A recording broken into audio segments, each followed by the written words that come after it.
Your show will go live in 5 seconds. 4, 3, 2, 1. Lost Horse Radio.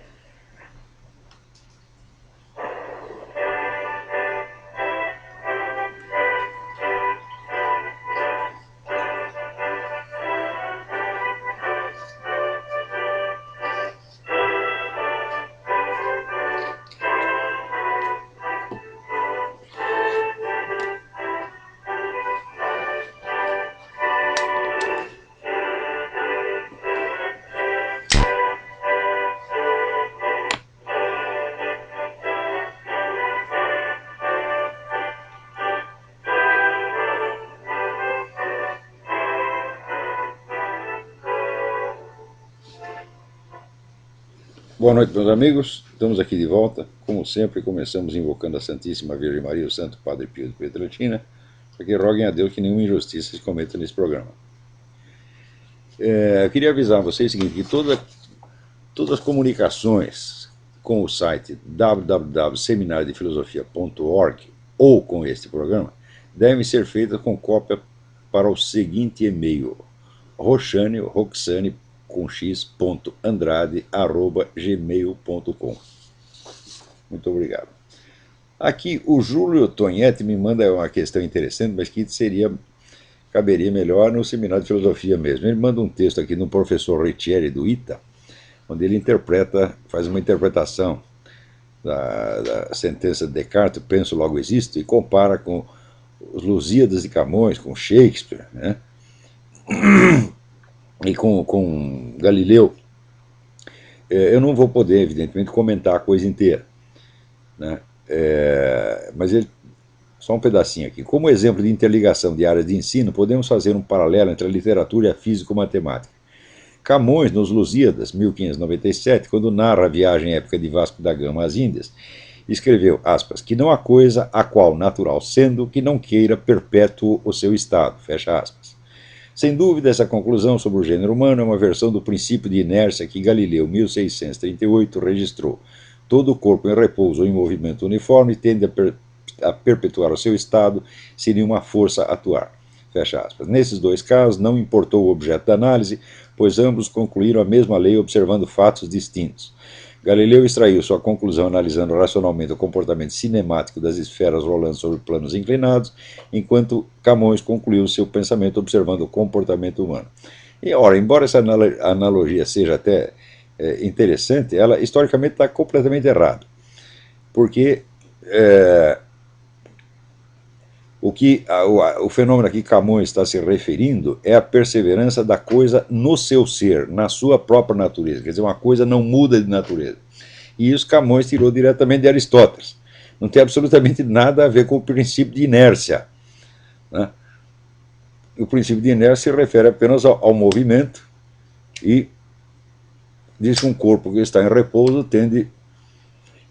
ou em movimento retilíneo uniforme, tende a ficar na mesma posição, sem nenhuma força atuar. Uma coisa realmente não tem nada a ver com a outra. Aliás, o princípio de inércia, ele pressupõe o outro princípio, quer dizer, a perseverança no ser, é evidentemente uma condição básica sem a qual a lei do movimento retilíneo uniforme não poderia se verificar. Mas a analogia está muito mal feita aqui, né? Então não precisamos analisar as outras comparações. Infelizmente, a comparação do professor Riccieri não funcionou. Mas passemos a outra coisa mais edificante. O governador do Rio, Sérgio Cabral, fazendo a apologia do aborto, perguntou assim: quem não teve uma namoradinha que teve que abortar? Ora, seu Sérgio Cabral, né? Quem não teve um parente que levou uma propina? né? Quem não teve um parente que deu um desfalque, né? Quem não teve um parente, um tio, um pai que batia na mulher todos os dias, né? Ou não precisava bater todos os dias, batia uma vez por semana, uma vez por mês, né? Então, quem não teve alguém que não na família, alguém que não trapaceou, roubou, mentiu, etc, etc. Todo mundo teve isso, Sérgio Cabral. Né? Então, eis aí o exemplo. Né? Eu não creio que a sua família seja uma exceção. Né? Aliás, o senhor mesmo. Né? Por exemplo, na minha família tem uma coisa que na sua. Não, na minha família falta uma coisa que na sua tem. Por exemplo, eu não me lembro de ninguém na minha família, se prevalecendo um cargo de governador, tentasse atemorizar um menino de 17 anos que foi lhe fazer uma pergunta em público, como aconteceu naquela quadra de esporte no Rio de Janeiro. Chega lá um menino e diz, a quadra de tênis não está funcionando, seu governador. E daí o governador diz, seu palhaço, seu isso, seu aquilo. Né? Humilha um pobre garoto em público, se prevalecendo da sua condição de governador e da presença do presidente da República. Quer dizer que para atemorizar um moleque de 17 anos precisa dois, né? Dois Sérgio Cabral, ou dois Lula.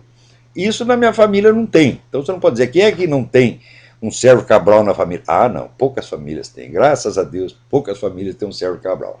Um merda como você, Sérgio Cabral, e outro merda como esse presidente, poucas famílias têm. Na minha família, que eu saiba, olha, teve gente que trapaceou, teve gente até que roubou, teve um primo meu que fumava maconha, né? E naquela época a moda era pegar, né, encher a cabeça de maconha, roubar um automóvel, né? Dar umas bandas com o automóvel, pegar as garotas, fazer uma festinha e depois largar o automóvel em qualquer lugar. Fez isso uma vez, duas vezes, três. Na terceira foi parar na cana. Né? Agora, não era um covarde, nunca foi um covarde. E também depois se regenerou, parou com essa porcaria, né? Parou de fumar maconha e nunca mais roubou porra nenhuma, né? E a gandaia com as garotas continuou, mas por meios lícitos. Agora, gente como você, rapaz, quer dizer, adulto que sai atemorizando moleque, na minha família não tem, eu garanto pra você, não tem nenhum. Eu nunca vi. Minha família não tem um covarde da sua marca. Agora o pessoal também está. Também o comentário aqui do Reinaldo Azevedo. O Reinaldo Azevedo ficou indignado com o cara. Mas um cara como o Sérgio Cabral, o Reinaldo, você não pode ficar indignado. Indignado é quando uma pessoa se comporta abaixo do nível de dignidade que você espera dela. Ora, o Sérgio Cabral é um bosta, todo mundo sabe, ninguém espera coisa melhor. Se o Sérgio Cabral fizer um ato de generosidade, de grandeza, de coragem, aí sim, eu posso até ficar bravo com ele, dizer, ô Sérgio Cabral, você me decepcionou. Não é isso? O Lula, o dia que o Lula disser alguma coisa que faça sentido, né? Eu dizer, pô, Lula, você está me desorientando agora, porque eu acostumei com o seu estilo, né? Só sai merda quando você abre a boca, agora de repente está falando um negócio sensato, a gente fica até meio assustado, achando que você está tramando alguma. Né? Então a gente não pode ficar. A indignação, infelizmente, ela se tornou moda. Né?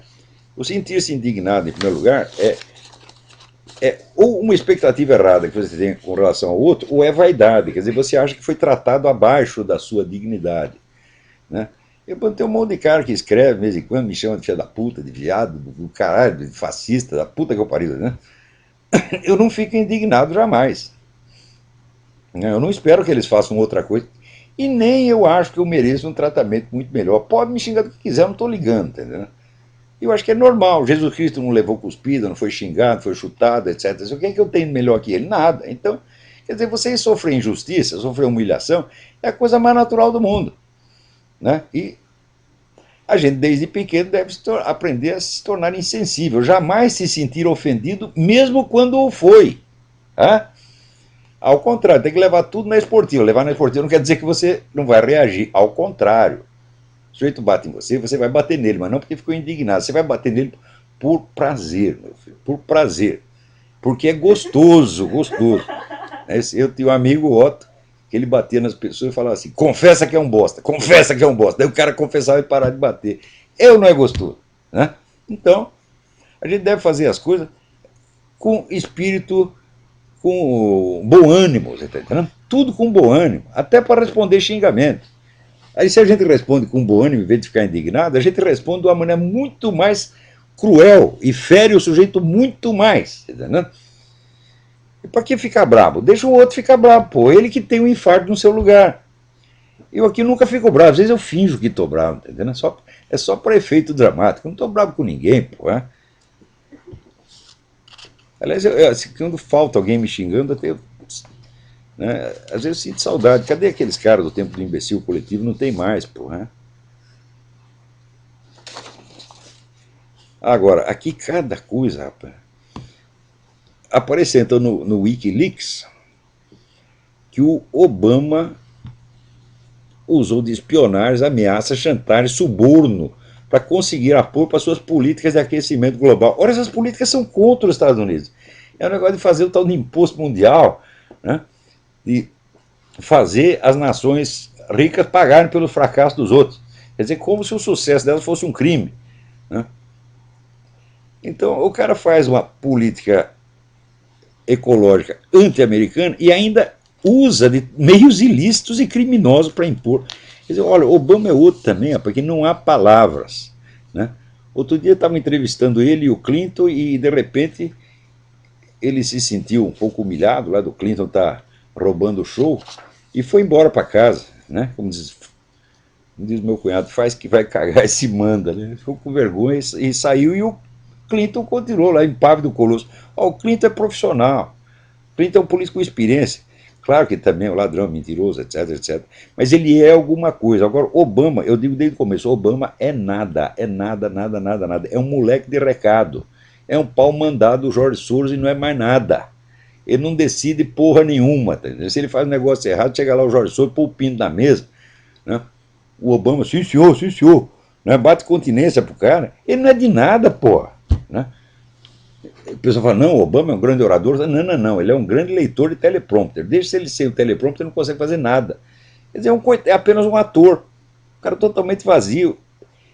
É incrível que, para chegar ao ponto de eleger um cara desse, um país tem que estar numa crise intelectual e moral muito profunda.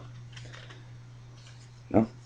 Quer dizer, quando perde a capacidade de discernir, até esteticamente. Você ouve o Obama falar, você sabe que aquilo é vazio. Né? Porque um cara que sempre tá falando com voz impostada, sempre posudo, está sempre solene, é claro que é falso, meu Deus do céu. Né? Um homem de verdade fala com o público do jeito que ele fala em casa, como falava Ronald Reagan. Né? Como fala, Abraham Lincoln, leia os discursos do Abraham Lincoln. O discurso do Abraham Lincoln, metade do discurso era piada. Ele não falava com solenidade, não era impostado. Ele tinha, vamos dizer, a naturalidade, bom humor de quem faz o que acha que é verdadeiro. Agora, o Obama não é que ele está mentindo, o Obama não acha nada, o Obama lê o script que lhe mandam. Agora aqui, olha que negócio.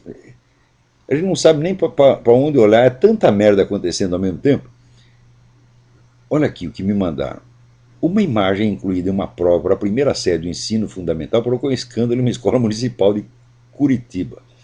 A ilustração com conotação sexual inadequada para crianças será objeto de investigação por parte da Secretaria Municipal de Educação. Na imagem aparecem galinhas com as cloacas arrombadas, sendo alimentadas por um fazendeiro com um órgão sexual imenso embaixo do macacão, com o título de Fazendeiro Solitário. Ora, mas não é o presidente da República que diz que tem saudade do tempo em que os meninos do Nordeste, diz ele, eu não acredito, enrabavam jumentas e cabritas, né? Por que as jumentas e cabritas podem e as galinhas não podem? O que vocês têm contra as galinhas, pô? Né? Então, o direito de ser enrabado é do país inteiro e está sendo exercido e acho que ninguém tem do que se queixar aí. Todo mundo está levando, não é isso? Então, as galinhas também, isso é uma realidade, né? E as criancinhas já devem ser informadas disso, porque depois das galinhas vem elas. Se vocês têm alguma dúvida, perguntem ao ministro da Educação, Fernando Haddad, ou à próxima ministra dos Direitos Humanos, Maria do Rosário, né? Que eles acham o seguinte, esse pessoal eles acham que não há nenhuma diferença assim, de valor e de dignidade, né, entre você, um homem, depositar o seu sêmen no ventre da mulher, e gerar uma criança que depois, né, será o símbolo do amor dos dois e uma responsabilidade para a vida inteira, e o sujeito depositar o mesmo sêmen no cu do vizinho, onde o sêmen se misturará à merda e será jogado na privada. Eles acham que é a mesma coisa, né? Eu até acredito que no caso deles tenha sido a mesma coisa. É isso. Eu acho que gerar um Lula, ou gerar uma Maria do Rosário, ou gerar um Fernando Haddad, tá certo? E comer o cu do vizinho, eu acho que são coisas moralmente, né, niveladas. E eles acham isso, eles juram isso, e aqui não se desmente ninguém. Né? Isso quer dizer que se o seu pai, em vez de comer a senhora sua mãe, né, comesse lá o jardineiro, o leiteiro, né, e daí sai o leiteiro, faz cocô, tá certo? O resultado não seria muito diferente daquilo que realmente foi. E que está aí à vista, né, e a olfatação de todos. A pessoa que não consegue distinguir essa diferença de valor, ela está gravemente lesada do ponto de vista intelectual e moral. Na mais branda das hipóteses, essa pessoa é imatura. Lula é um sujeito moralmente imaturo, Fernando Haddad é moralmente imaturo, Juca Ferreira, ministro da Cultura, moralmente imaturo, e Maria do Rosário é moralmente imatura. Vocês viram a reação dela ao negócio do Bolsonaro. Ela chega e chama o cara de assassino, de terrorista. Ele responde com um adjetivo muito mais brando, que é vagabunda. Não é isso que... Veja a gravidade da coisa. Chamar o senhor de assassino e chamar de vagabundo. Não é isso? Aí a mulher sai chorando. Ai, que é isso? Que é isso? Quer dizer, ela tem uma reação que mostra que ela não entende o que ela mesma faz. Ela não entendeu a gravidade do que ela falou para o outro e ela exagera a gravidade daquilo que ela ouviu. Quer dizer, é uma autovitimização histérica. Histérica. Esse é um quadro histérico nítido, nítido, nítido, nítido. Imagina, se eu chego no sujeito e dou um tapa nele, ele pega e me vira um palavrão. E daí eu fico indignado. Ah, que coisa horrível, me xingou. É o que essa mulher fez, porra. Note o tipo de gente que vocês estão pondo no governo brasileiro. Vocês estão entregando o destino do país, o destino das nossas crianças, na mão de pessoas imaturas, neuróticas, às vezes psicóticas, gravemente lesadas do ponto de vista intelectual e moral. Pessoas às quais eu não entregaria, se eu tivesse um posto de gasolina, eu não entregaria um posto de gasolina para gente como Sérgio Cabral, Lula, Maria do Rosário, Fernando Haddad. Fernando Haddad, então, é uma vergonha, é o homem que não sabe falar cabeçalho, pô, ele fala cabeçalho. O que é isto, porra? É que nem o Emir Sadr, o supremo intelectual do PT, que escreve Getúlio com LH. Agora, esse pessoal todo é vítima de si próprio, porque eles inventaram esse método de alfabetização sintética, copiar a lei do Jean Piaget, Vygotsky, o caralho, né? E aquele negócio, não pode soletrar, você tem que pegar a palavra inteira, né?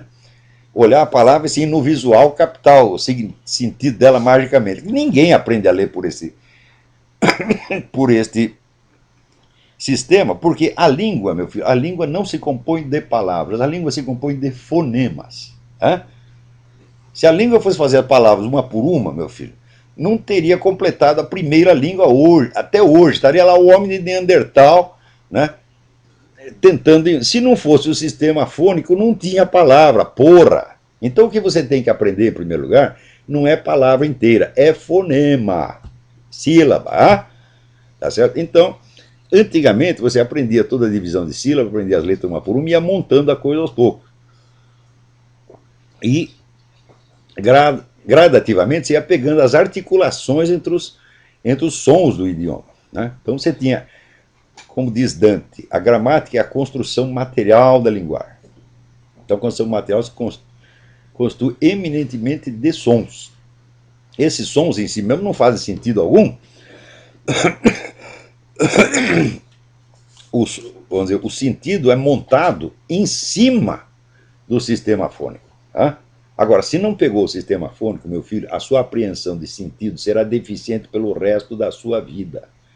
Quer dizer que esses caras eles se analfabetizaram a si próprios, a seus filhos e netos, Tá certo? E também a quem não pediu para ser submetido a esta merda, porque eles querem aprender assim, querem estudar assim, que façam, que imponham lá para suas famílias, tá entendendo? Mas impuseram para todo mundo. Então, todo mundo que tem, vamos dizer, de 50 anos para baixo, todo mundo foi mal alfabetizado no Brasil. Todo mundo, sem exceção. A não ser aqueles que tiveram, vamos dizer, a sorte de sair para um país onde ainda existia, né, um ensino de linguagem na base tradicional. Aqui nos Estados Unidos, a gente vê que até hoje, com todas as mudanças desastrosas que houve no ensino, o ensino da linguagem ainda é bastante eficiente. O pessoal é obrigado a ler um montão de coisa, a fazer ditado, né? Ditado é considerado uma imposição autoritária. A criança tem que fazer uma criatividade, ela tem que, né? Chega lá na escola, ela já tem que escrever Hamlet ou os Lusíadas na primeira, para não reprimir a criança, né? Onde já se viu ficar ensinando fonema, ora, porra, né? Que humilhação ensinar fonema para criança, né? Então, resultado, se a pessoa não tem o ouvido afinado para todas as distinções e articulações de fonemas, a leitura dela vai ser deficiente por causa disso, mesmo que ela adquira alta cultura. O sujeito pode estar lendo Kant, ou Goethe, ou Shakespeare, né? A compreensão dele ainda será deficiente. Então eu recomendo a pessoa falar, olha, você é professor universitário, você é jornalista, etc, etc. Né? Você vai, claro que você vai ter que adquirir a cultura superior, mas também você vai ter que voltar atrás e aprender a tomar ditado. Aprender, por exemplo, a copiar um texto. Porque, veja, o ensino na Idade Média, que começava aos 14, 15 anos, que eu acho certo, né? Ele, em primeiro lugar, ensinava o sujeito a copiar um texto. Copiar ou de outro texto, ou copiar por ditado. E ficava naquilo anos a fio. Como se faz na China até hoje. Por que você acha que a garotada chinesa, em todo lugar que vai o chinês, ele tira os primeiros lugares nas universidades, na escola média, etc. Por quê? Porque aprendeu assim desde o início. O sujeito, para começar, vamos dizer, para ele dar um peido em língua chinesa, para ele dizer, mãe, quer um sorvete, ele tem que aprender 5.000 fonemas, aprender de cor. E daí o pessoal vem, os teóricos, e fala mal da decoreba. Digo, olha aí, meu filho, a decoreba chinesa como rende. Agora vocês, com as suas teorias científicas idiotas, tá entendendo? Criado por aqui, Piaget, eu já mostrei que Piaget é um cretino sob vários aspectos, embora não seja cretino sempre, mas comete cretinices assim, imperdoáveis, vamos dizer, imperdoáveis num professor de ginásio, quanto mais num sujeito que pretende ser o educador da humanidade. E como educador, Piaget tem que ser jogado no lado do lixo, né? É verdade que depois veio o Feuerstein, deu lá uma recalchutada no Piaget, até está funcionando um pouquinho. Mas não se iludam que a mera aquisição de cultura superior vai corrigir deficiências de base que estão na sua apreensão auditiva dos fonemas. Não vai corrigir, você vai ter que voltar lá e aprender tudo. Porque vocês estão que nem um garoto que aprendeu a andar de bicicleta antes de aprender a andar a pé. Sempre vai ter um problema de movimento, né? Então um dia você vai ter que descer da bicicleta, meu filho, e aprender a andar a pé, né? Como todo mundo, ou como o chinês lá, aprendendo fonema por fonema, humildemente, anos a fio, decorando, porque, veja, inclusive as pessoas às vezes reclamam, né? Elas querem a explicação do sentido das leis da gramática. Meu Deus do céu, as leis da gramática não precisam fazer sentido. Elas são, vamos dizer, são articulações consolidadas pelo costume, pelo geral, ao longo dos tempos. E você tem que decorar isso para você poder entrar no jogo. Tá? Então, vamos dizer, as peças materiais do jogo não fazem sentido em si. Mas você pegar um jogo de xadrez, né, a peça pode ser feita de madeira, de marfim, de ferro, de plástico, do raio que eu parta. E pode ter 1000 formas diferentes. Né? As formas não têm que ter sentido. Eu outro dia tenho aqui uma amiga, a professora Margarita. Na casa da Margarita tem lá um jogo de xadrez que você construiu com peças de automóvel, com arruelas, né? Porcas, parafusos e arruelas. E ficou legal, né? Nada se parece com nada. Né? Você olha o cavalo se parece tanto com um cavalo quanto com um colibri. Mas está no lugar certo, então funciona. Então, o substrato material da linguagem, meu filho, ele não precisa fazer sentido. O sentido é o que você vai obter a partir da montagem fônica. Daí você pega o sentido. Né? Então, do mesmo modo, por exemplo, você pegar uma melodia na música. Meu filho, se você pegar um violino e examinar a construção material do violino, por tudo quanto é lado, você não vai achar melodia nenhuma. Então, primeiro tem que construir o violino, meu filho. Não adianta você, né, estudar, conhecer todas as músicas, todas as melodias mais maravilhosas do violino, se não tiver o violino materialmente. E a construção material do violino não obedece às mesmas leis da construção da melodia. São coisas completamente diferentes. Então, quando o pessoal começa a se revoltar contra a gramática porque ela é arbitrária, é a mesma coisa que você está reclamando, né, de que o violino dele não obedece à teoria musical. Que a madeira do violino é insensível à teoria musical dele. Quer dizer, é uma coisa de uma burrice fora do comum. Meu filho, não tem outro jeito. O substrato material da linguagem tem que ser aprendido por decoreba mesmo. E quanto mais fonemas você Estava aí outro dia o professor Luiz Faria explicando isso aí pela 1000ª vez. Tá certo? Quanto mais fonema a criança aprender de cor desde o comecinho, melhor para ela depois. Agora, todo esse pessoal, Fernando Haddad, Emir Sader, né? Lula não, porque o Lula nunca foi alfabetizado, mas todos eles foram alfabetizados por esse método e emburreceram para sempre. Não consegue fazer uma frase, né, que faça sentido, meu Deus do céu. Então, alô, quem é? Tem alguém na linha aí? Sim, boa noite, Olavo. São Paulo. Tudo bem? Olavo, tudo bem? Há umas 2 semanas você comentou algo sobre o LaRouche, né, o Lyndon LaRouche. Ele coloca como sendo o grande problema do mundo esse tal de Inter-Alpha Group, o grupo de bancos europeus, Império Britânico. Olha, ontem mesmo eu fiz uma extensa gravação sobre esse problema de nova ordem mundial, né? Mostrando, entre outras coisas, o seguinte: existem vários esquemas globalistas concorrentes. Agora, o sujeito que pela primeira vez ele perfura a superfície dos acontecimentos e descobre um esquema de poder por trás, ele acha que descobriu a pólvora, ele acha que sabe tudo. Eu digo, não, continua escavando que você vai descobrir outro, e outro, e outro, e outro, e outro, e você vai ver que o negócio é muito mais complicado do que você está imaginando. Então, o Lyndon LaRouche descobriu esse esquema e quer explicar tudo a partir dele. Né? Quer dizer, até o que Stalin fez ou Mao Tse Tung fez vai ter que ser explicado por causa do que um banco de Nova York queria. Isso é coisa de maluco. Isso, vamos dizer, tem uma imaginação, uma fantasia hipertrófica a respeito do poder do dinheiro. Claro, o dinheiro é uma modalidade de poder, mas não é a única. Meu filho, qualquer sujeito que já foi assaltado na rua sabe que o pobre armado tem mais poder do que o rico desarmado. Qualquer um sabe. Não é isso? Então, existem outras formas de poder. Outra coisa, o rico existe eminentemente para ser roubado e engabelado por intelectuais, que tomam o dinheiro dele para fazer o que eles querem e ainda o cara agradecer. Quem é que não sabe isso? Então você tem aí pelo menos 3 modalidades de poder. Você tem o poder do dinheiro, o poder das armas e o poder da enrolação, a famosa embromation. Né?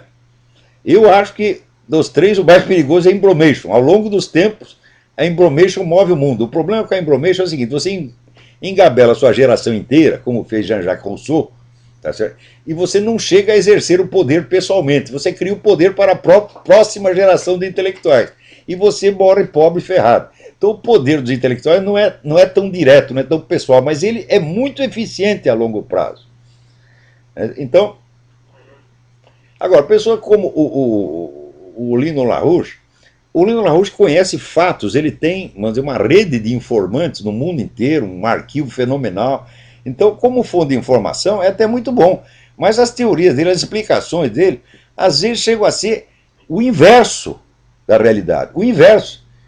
Ele chegou a escrever, por exemplo, que a ciência... Como é? Não, ele fala do Brasil está sendo explorado pelos bancos, a própria queda de 503. Está mesmo, aí está certo, com relação ao Brasil está certo. Agora, o cara ter diagnosticado uma situação local corretamente, não quer dizer que a visão geral que ele tem do processo histórico está certa. Eu não estou dizendo que tudo que o LaRouche diz está errado. Não, eu estou dizendo que a teoria geral, os esquemas gerais de interpretação dele são errados, são inadequados. Mas não quer dizer que ele erre sempre. Né? Por exemplo, tudo que ele divulgou a respeito desse movimento ecológico na Amazônia, a quem servia, quem está financiando o negócio, quem está ganhando, tudo isso é certo, é verdadeiro. Então, estou falando, como fonte de informação, às vezes é muito bom. Agora, como teórico, como pensador, ele é chinfrim, ele é um amador, é um menino. Tá, né? Agora, acha que é um gênio fantástico. Né? Ele tem projetos educacionais para toda a humanidade. Né? Eu tenho, por exemplo, eu tenho um projeto educacional para mim mesmo e para os meus alunos. Se der certo entre nós, muito bem, pode ser que amanhã ou depois sirva para outras pessoas também, mas não pretende educar a humanidade. Né? Ora, Aristóteles nunca pretendeu educar a humanidade, ele pretendeu educar os alunos do liceu. Né? Ver se ele forneceu alguma fórmula educacional para a humanidade inteira. Agora, o LaRouche oferece. Ele oferece uma fórmula para a educação mundial, para a economia mundial, para a cultura mundial, para a política mundial. Ou seja, é mais um revolucionário de merda, um cara que acha que tem a solução de todos os problemas, quando não tem nem mesmo a solução do problema fiscal dele próprio. Nos Estados Unidos ele quer, a solução para ele é reimplantar exaustível, né, a legislação bancária que havia antes. Pode ser que para certos lugares e certas situações isso funcione, mas assim como o diagnóstico dele, em linhas gerais, está errado, então a terapêutica também está errada. O que não quer dizer que esteja errada sempre. Né? Por exemplo, tem um tempo que ele fazia muita apologia, não sei se ele continua, do economista alemão Georg List, que tinha a teoria do Estado autárquico. O Estado tem que ser totalmente autônomo. Né? O filósofo Fichte, né? Johann Gottlieb Fichte, também defendia a mesma ideia. Bom, esses caras eram um grande gênio, mas não quer dizer que fosse acertar em tudo, tanto que jamais existiu Estado autárquico algum. Né? Quer dizer, um Estado que não depende dos outros para absolutamente nada. O que é isso, pô? Isso é utopia. Tá bom, obrigado. Obrigado eu pela sua colaboração. Peraí, tem mais alguém na linha aí. Alô? Alô? Alô, professor? Sim, eu. Professor Olavo? Eu. Professor Olavo, Anderson de Recife. Tudo bem? Anderson de Recife. Tudo bom, professor? Eu queria fazer uma pergunta, professor, a respeito de literatura, trata desse tema sobre o ambientalismo, aí, sobre toda essa mentira envolvendo o global, mentira do algoritmo. O que é que o senhor teria de literatura para indicar para isso? O melhor livro que se escreveu a respeito é L'Empire Écologique, o Império Ecológico, Pascal Bernardin. Eu até gostaria que esse livro fosse traduzido. Eu não sei se tem uma versão em português na internet. A Pascal Bernardin, escreve Bernardin, com N no final. Pascal Bernardin. E o livro L'Empire Écologique, o Império Ecológico. Mas tem muita coisa, a bibliografia é imensa, mas se você entrar ali pelo Pascal Bernardin, você já vai pegar um monte de dicas de bibliográfica dali mesmo. Mas livro assim, geral, de interpretação da coisa, eu não conheço outro melhor. Essas coisas são complicadas, porque eu não consegui entender algo certo. Eu sei que, na verdade, não tem uma coisa certa, mas eu não consegui entender certo. Quem é que se beneficia exatamente? Peraí, a sua voz está chegando entrecortada. Você fale, por favor, bem alto e mais devagar. O que a gente não consegue entender, professor, que acontece que quem é que sai lucrando com essa autonomia? Quem é que sai lucrando com despejar essa mentira na cabeça das pessoas? Mas é muito simples. Para quem financia o processo é quem sai ganhando. Aí, nesse ponto, a gente é obrigado a concordar com o LaRouche, o Império Britânico tem altos interesses nesse negócio.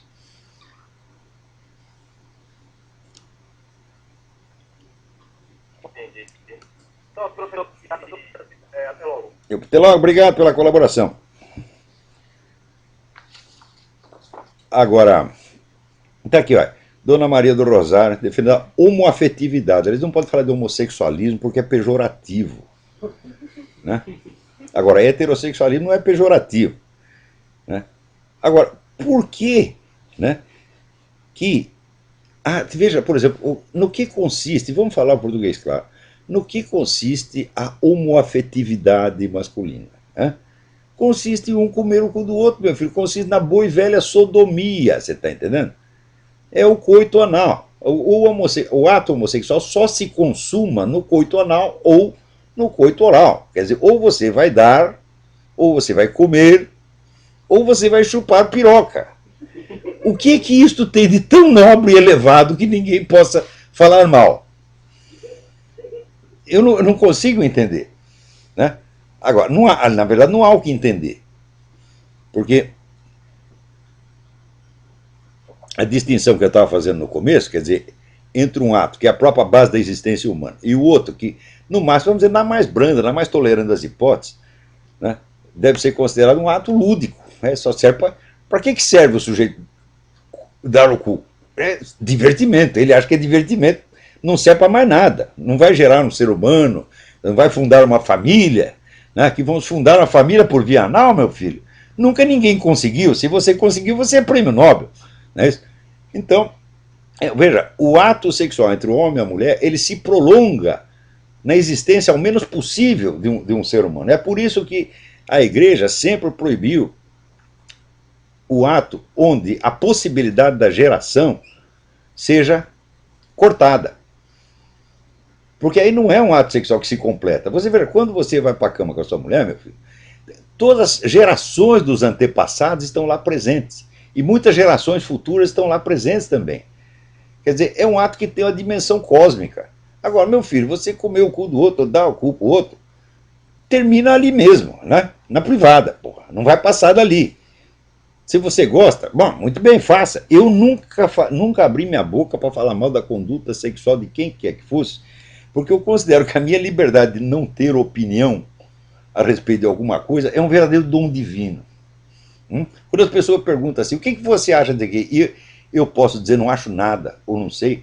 Você não imagina como isso é gostoso, né? Se você está aí dando cu, por exemplo, adquire esse outro vício meu, né? Não ter opinião sobre alguma coisa, talvez você até pare.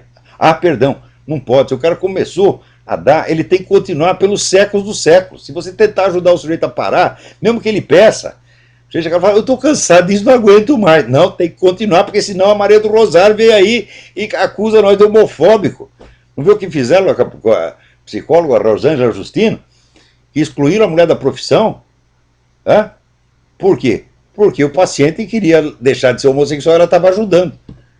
Agora, se você quiser, eu quero deixar de ser heterossexual, eu estou lá com medo da minha mulher, tá certo? Mas estou cansado disso, sabe? Já faz 50 anos, decidi mudar de ideia. Você gosta de dar o rabo ou comê-lo? Não, não gosto, mas eu quero mudar. Daí o psicólogo é obrigado a ajudar. Agora tive outra ideia, quero fazer outro negócio. Né? Não sei nem se eu gosto, mas quero fazer. Então, é uma coisa de uma arbitrariedade, tá certo? E de uma infantilidade monstruosa. Porque infantilidade é para criança, porra. Agora vem essa mulher com essa coisa de homoafetividade. Como a homoafetividade? Quer dizer, é uma manifestação afetiva. Se fosse somente afetiva, não haveria homossexualismo nenhum. Só há homossexualismo onde existe ali o coito anal oral entre pessoas do mesmo sexo, senão não há nada. Quer dizer, homoafetividade. Homoafetividade existe entre eu e meu filho Pedro, nem por isso nós vamos pra cama, porra. Né? Entre eu e meu pai, né? Eu, meu tio, eu, meu avô, né? Eu, meus amigos. Agora vou ter que dar para todos eles, ou comer todos eles? Que porra é essa?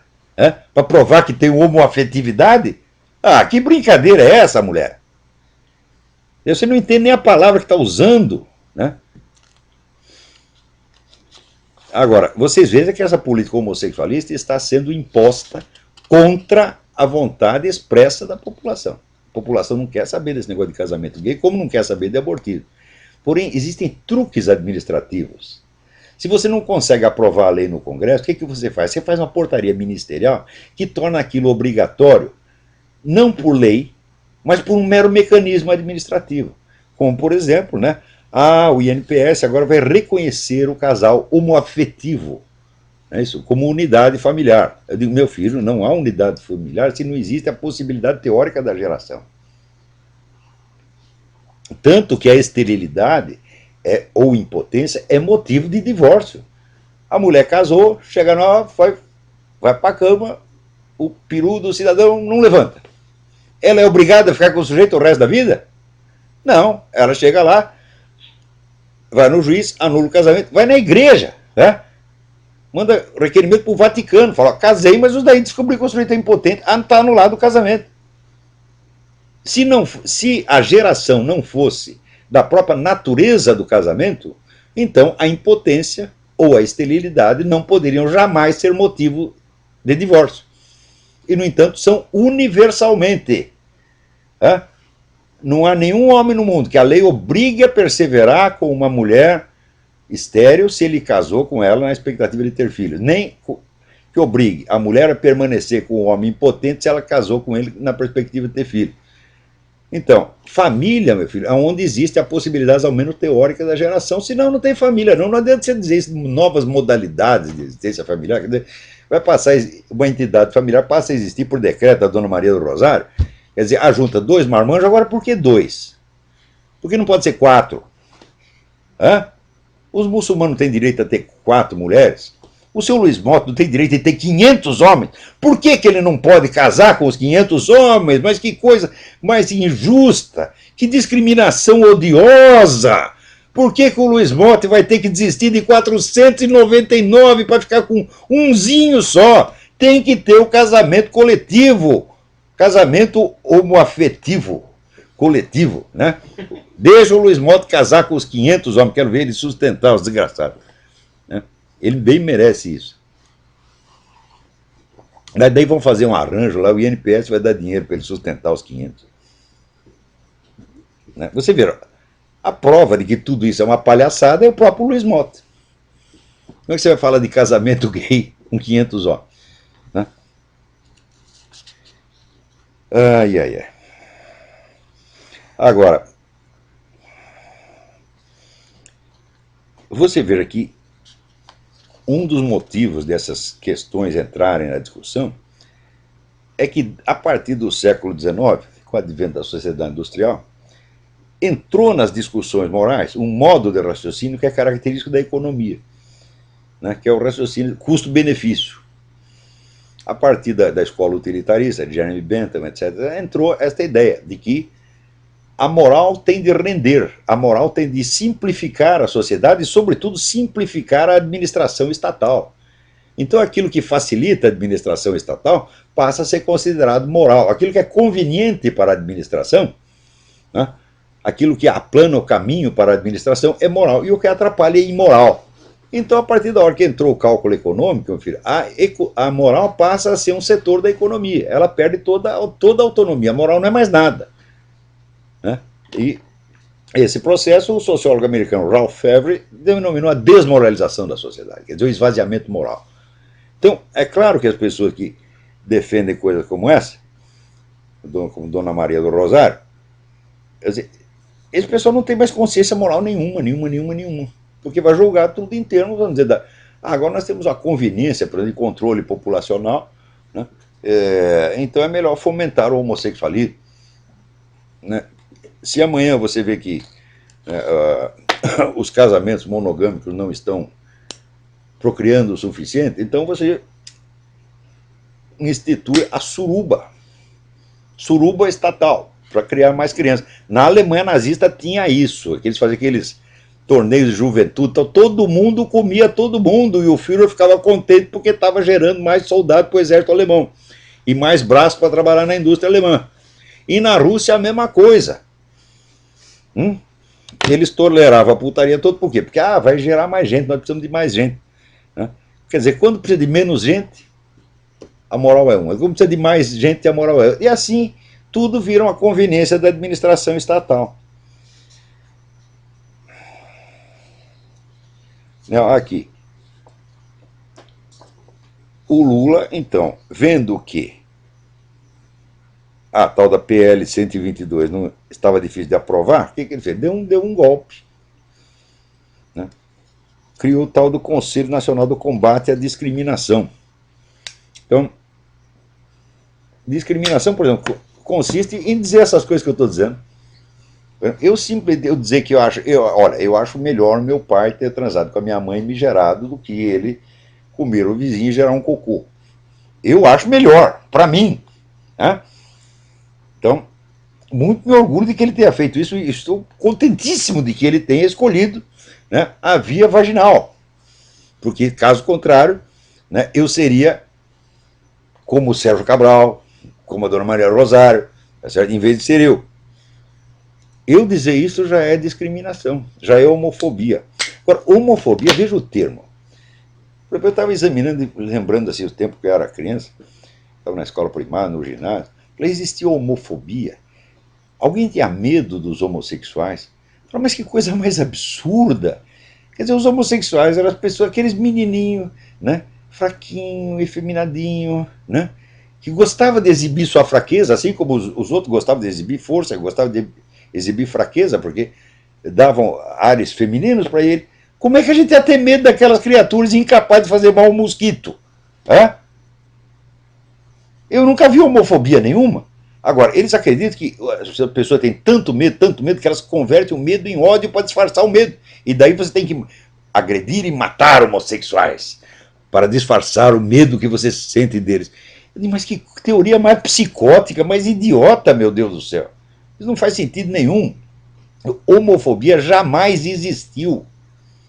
Agora, você quer saber quem tinha ódio dos homossexuais? Dos menininhos, né? Era aqueles garotão fortão que às vezes ia lá e comia eles. Comia, depois ficava com raiva, e daí tinha que bater. Para disfarçar, para ele sentir que ele é um machão de novo. Assim. Então, é assim. Quem é homossexual é os dois. Por exemplo, um rapaz se queixa aqui, não, você é indiferente aos estupros de homossexuais. Meu filho, na história humana, desde o tempo de Adão e Eva, ou pelo menos desde o tempo do homem de Neandertal, nenhum heterossexual jamais estuprou um gay. É só um gay que estupra outro. Outra coisa, nas penitenciárias, nas cadeias, todos os estupros penitenciários são estupros homossexuais. Como é que vocês não percebem? Então, eu acho que depois que você comeu o sujeito, tá entendendo? Bom, o ato seguinte é bater nele. Né? Porque você se sente, né, que o seu nível de virilidade baixou, mas você quer restaurá-lo, quer ser ao mesmo tempo gay e viril, que tem cara, é gay e viril. Né? Então você entrou numa contradição consigo mesmo e você vai aliviar sua confusão batendo no outro, que está ali, não está fazendo mal uma mosca, ele está ali de quatro, completamente indefeso. Né? Então, eu nunca vi homofobia a não ser como disfarce de conduta homossexual indesejada pelo próprio cidadão. Só isso que eu vi. Agora, eu mesmo, o que eu tento puxar pela minha memória, o que eu sentia perante esses caras?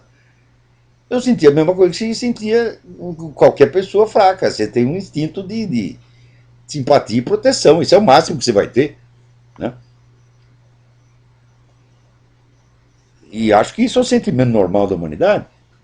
Agora, para esses caras, para a dona Maria do Rosário, todo mundo que não é gay ou pró-gay, ou gaysista, é homofóbico. Sabia dessa? Vocês têm terror de homossexual. Você vê um travesti na rua, você sai correndo, mãe, e vai se agarrar na saia da sua mãe para se proteger do travesti. Você é homofóbico, porra! Que é isto, minha gente? As pessoas falam essas coisas e vocês não cospem na cara do desgraçado. Ela vai para casa, rapaz. Cala a boca, burro. Né? Olha, o Bolsonaro foi gentil de chamar essa moça de vagabunda. Porque eu não acredito que nenhum vagabundo, no sentido de prostituta, possa exercer a sua profissão com base na racionalidade da dona Maria do Rosário. Ela não teria um cliente sequer. Não saberia nem fazer a conta do Michê, porra. Né?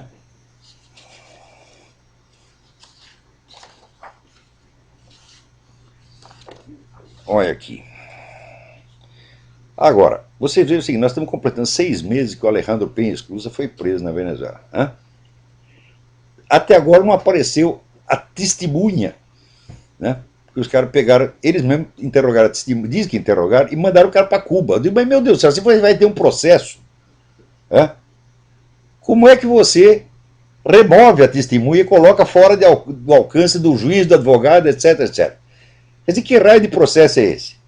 É claro que a coisa é falsa, está mais do que manifesta. Agora, como o negócio não está fácil lá na Venezuela, agora o Hugo Chávez quer controlar a internet. Ele quer controlar tudo, porra. Quer tapar a boca de todo mundo.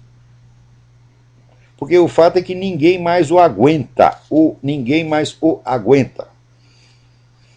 Muito bem, aqui o Wesley Ludkin me escreve aqui. Como é que o senhor interpreta a carta de São Paulo aos Romanos, capítulo 13, onde ele prega a sujeição dos cristãos às autoridades? Fala, a sujeição à autoridade é a coisa mais natural do mundo. Você acha que a humanidade vive se rebelando contra a autoridade? Não, senão não existiria autoridade. A existência da autoridade é prova de que as pessoas obedecem. Portanto, é o instinto natural do ser humano e faz parte da ordem das coisas. Agora, em certas circunstâncias onde existe um abuso, etc, etc, então o cara perde a sua autoridade. E é simplesmente um cara que está exercendo um poder discricionário em cima de você. Quer dizer, não tem autoridade nenhuma. A autoridade vem de autor, meu filho. Quer dizer, o sujeito que decidiu e que, portanto, é o autor das suas ações e é responsável por ela. Agora, o seu Lula não é responsável por coisa nenhuma. Quando o que ele faz dá merda, como sempre dá, a única coisa que dá certo no governo dele é a política econômica do governo anterior. Então, daí o que ele disse? Eu não sabia de nada. Então, quer dizer, esse homem não tem autoridade. Então, não se deve obedecer o Lula. Nunca, e nem respeitá-lo. Se ele forçar você a obedecer, meter a polícia no seu encalço, encostar uma metralhadora na sua cabeça, daí você obedece por medo. Mas aí não é obediência, você está simplesmente cedendo ao poder para defender a sua vida. Isso é diferente do que diz São Paulo Apóstolo. A autoridade, toda e qualquer autoridade, ela tem que ser respeitada pelo simples fato de que ela existe. Agora, o poder que se impõe sem autoridade não é para ser respeitado nem obedecido de maneira alguma. Não é que autoridade tem Dona Maria do Rosário, Dona Dilma, etc. Não tem autoridade nenhuma, meu Deus do céu. Veja, a eleição não é suficiente para legitimar uma pessoa no seu cargo. É preciso que ela obedeça às leis. Ela não está lá, não é eleita para fazer o que quer. Quando é que vou entender isso aqui? Faz parte, vamos dizer, da autoridade num regime democrático constitucional que o sujeito é eleito para fazer cumprir as leis. Por isso é que diz que ele é um magistrado. Não é isso? Então, a autoridade magisterial. Então, agora, se o camarada vai lá e faz o que ele quer, o Lula foi eleito para montar o mensalão? Não, porra. Então por que você tem que obedecer o cara que está fazendo isso? Ele foi eleito para impor esta política nojenta de proteção à sodomia, de santificação da sodomia, que ninguém vai poder falar mal. Olha, não pode falar mal. Por exemplo, o Dr. Freud acha que o homossexualismo é doença. Nós vamos proibir os livros do Dr. Freud. O Dr. Wilhelm Reich diz que o homossexualismo é doença. Aliás, ele é tão comunista que ele acha que só existe homossexualismo no capitalismo. Quando vier o socialismo, todo mundo vai parar de dar o cu. Isso é o que ele diz. Nós vamos proibir o livro do Wilhelm Reich. Carl Jung também diz que é doença. Então nós vamos proibir todos os clássicos da psicanálise. Não é isso? Junto com a Bíblia.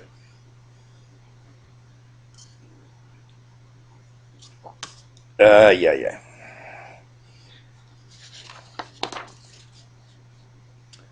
Aqui, agora o Ministério da Saúde está lá distribuindo camisinhas a crianças de 10 anos. Presta atenção. O que a camisinha tem a ver com a anti-homofobia? Porque o sujeito usou uma camisinha, ele deixa de ser homofóbico? Não, não tem nada que ver. Então, a camisinha não serve como propaganda anti-homofóbica. A camisinha, meu filho, serve para trepar. Entendeu? Para que você usa camisinha?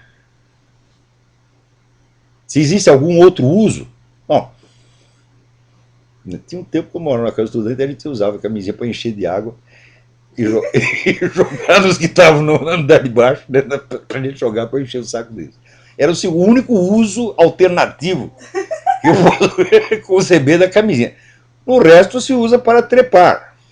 Né? Eu não usava, eu tinha horror daquilo. Horror. Né? Eu tive sorte de não ter distribuído dezenas de filhos, porque naquela época eu só pensava em mulherada, tinha muita merda na cabeça. Então,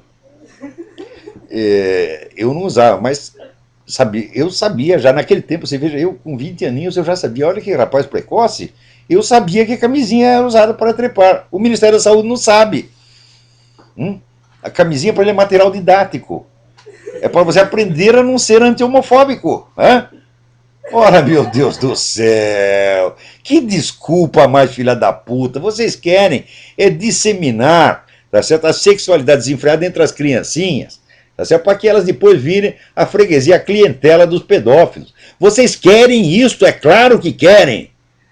Você incentivar a prática sexual entre crianças é torná-las vulneráveis ao assalto sexual dos adultos, é a coisa mais óbvia do mundo, é.